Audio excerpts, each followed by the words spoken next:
Welcome back, subscribers. This is Johnny Hopper, and I want to go back to how I was making videos. I felt like I was sort of bantering on, just randomly talking about riders and certain topics, and it seemed like I kind of started to get into almost like a race recap, and they're just not as much fun to make. Those videos, to me, are a little bit more boring to make. I personally like talking smack or... In many ways, the work of a critic is easy. We risk very little, yet enjoy a position over those who offer up their work and themselves to our judgment. Giving somebody positive feedback when I think they're doing something good or bad. So I'm going to try to go back to that type of bantering. Let's just go with that. So this video starts right now.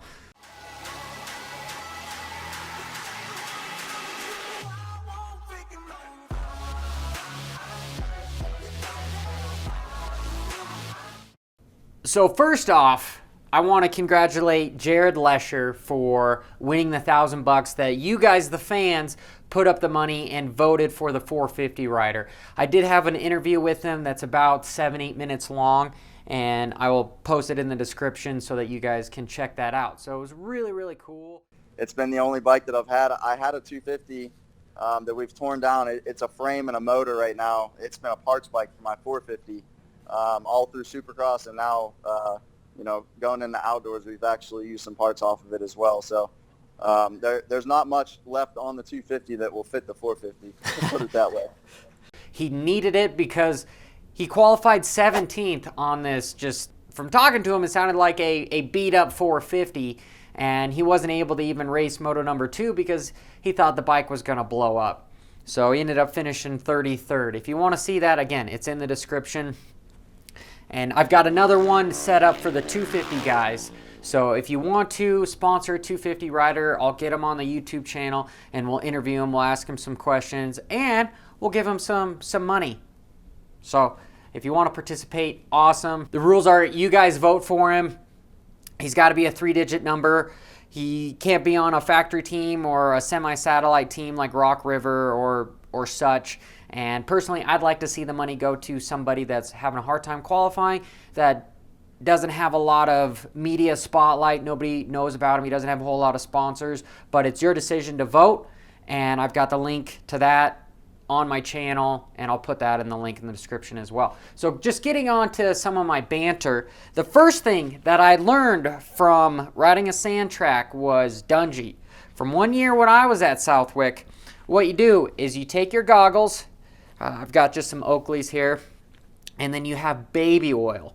And what you do with the baby oil, this is a brand new bottle of baby oil, but you dab the baby oil on the foam, all right? And this just is almost like filter oil for your air filter in your dirt bike, except for baby oil, if this gets in your eyes, you're not going to scream like a baby. So that's why we use baby oil, but it's just essentially just helps keep the sand out. And sand is really fine, and it's very hard to see when you have dirt in your eyes, especially at a track like Southwick, because you're going to get roosted a lot. And speaking more of Southwick, bike setup for Southwick is I always tend to go stiffer on my compression and stiffer on my rebound, slower on my rebound, because the track is got all these big rollers to it. Yeah, there gets to be some bumps, but they tend to be a little bit bigger and farther spread apart with the sand. So you want to have the bike right on top of that stuff as opposed to squeak in the middle, because you don't want to be doing one of these and crash. Not to mention you ride a lot. Well, you ride with your legs anyway, but you're going to be standing up the majority of the time in the sand because there's going to be these huge rollers inside of corners. Unless you have like a nice berm that you can flow around, you're going to be standing up the majority of the time.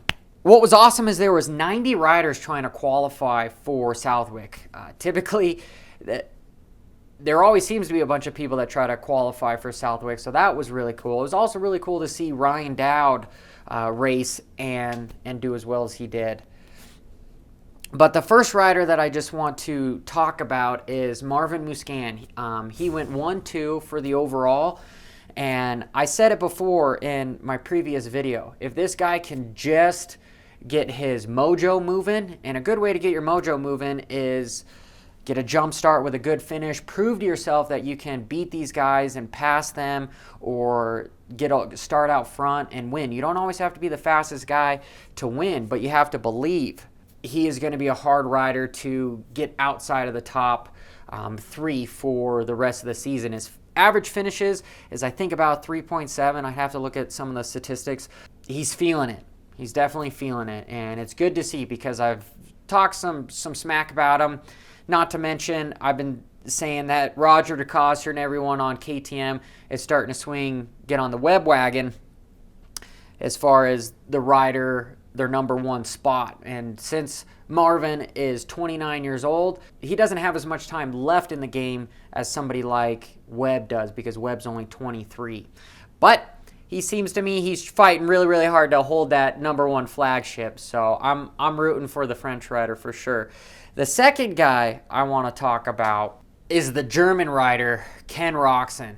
He qualified third at Southwick, and in that first moto he had the third fastest lap time. And he got all the way up to second, but inside of a lap he went from second to fifth.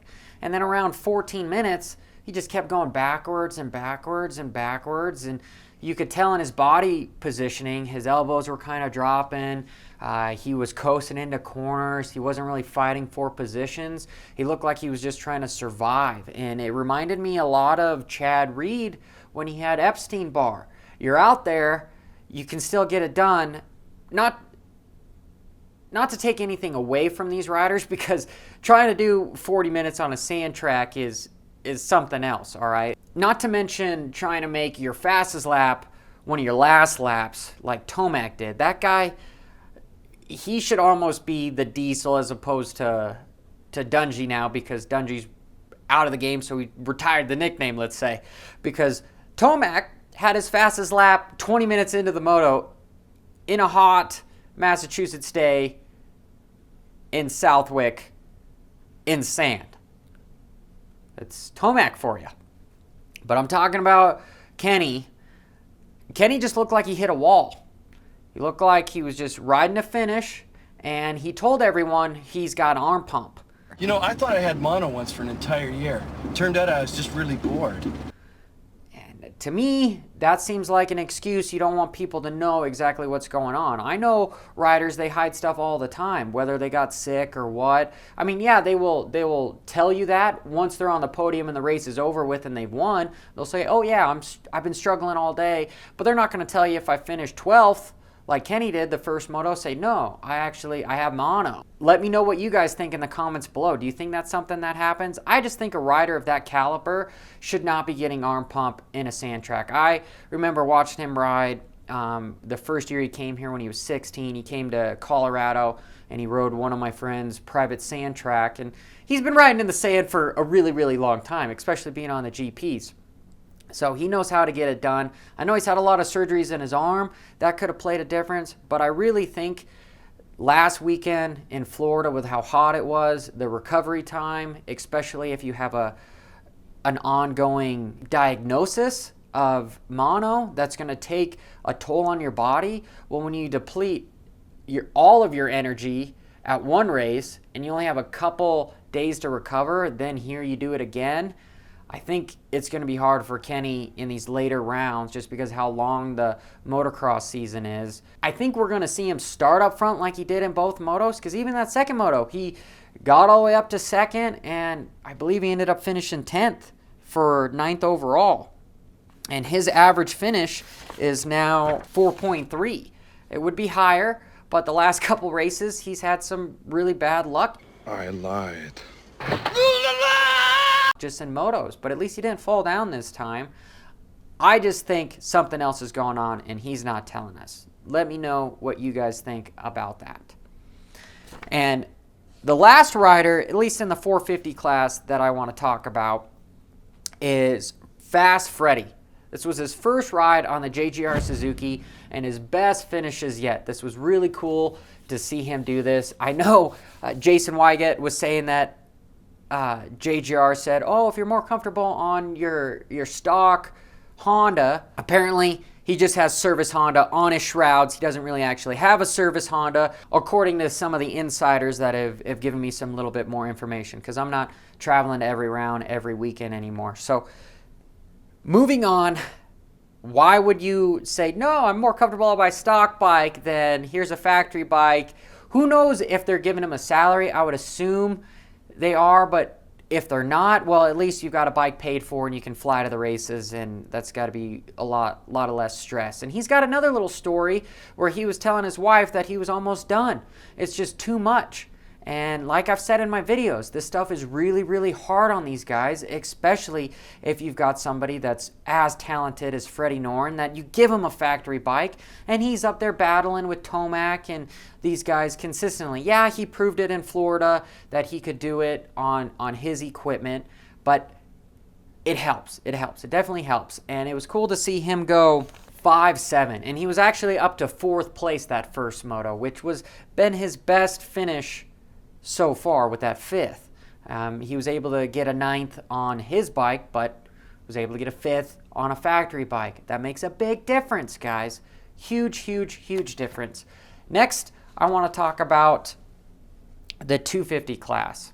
And so the first 250 rider I want to talk about is AC, Adam Cincerillo. He ended up going 1-2 with a whole shot. Was it the first moto, I believe?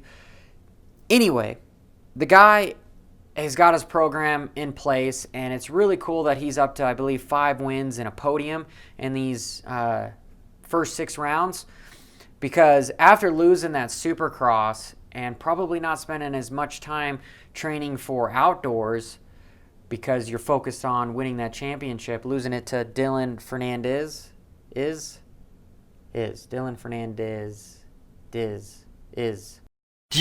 Ferrandis. Dylan Ferrandis. I know I keep screwing up his name, and perhaps I have too many concussions, or I just didn't go to school long enough, but I'm sorry, brother. I'm trying to pronounce. We're just going to say Dylan. But Dylan ended up taking that championship away from him, and it could have just destroyed him, been detrimental to his program. But it's cool to see that he's making new light of it, learning from his experiences. He's actually growing, because I see a lot of little guys on bikes. What I mean by little guys is just younger guys. You know, there's that saying, you're young, dumb, full of cum. You're just gonna give it everything. You think you're invincible. You never think you're gonna lose. You never think you're gonna get hurt. And when you have something traumatic happen, especially losing the way he lost the championship in Supercross, well, you could just start playing mind games with yourself and focusing negatively on how things are going, and then all of a sudden he's not even qualifying inside the top 10 because he's in his own way. And it happens to a lot of riders, especially at this level, because you've got so much pressure, so much spotlight, that these guys really, really need to stay focused. And I wouldn't be surprised if they had a psychiatrist on hand and almost as like a mental coach. I know trainers do that, but you need to have the mental game in this. So it was cool to see him do that. And obviously the Blue Crew with Dylan and Cooper, these guys are riding hard. Did see a post by Dylan on his Instagram page where fans were flipping him off, and you know, he was flipping them off back. But you know what? There's no such thing as bad press. So even if you got guys out there that are hating you, they're still paying attention to you. So I'm a big fan of Dylan, and I wish him all the best. And I want to see him keep winning some motos like he did in that second moto. So good for him. And gosh, guys, I think I'm done rambling on, because I like to hear myself talk. I could just keep talking. Anyway, thanks for watching. Go check out that Jared Lesher video where we give away $1,000. And don't forget, if you want to sponsor a 250 rider, you can do that in the comments, because I'll have a link to the GoFundMe page in the description. And until next time, this is Johnny Hopper. Brah!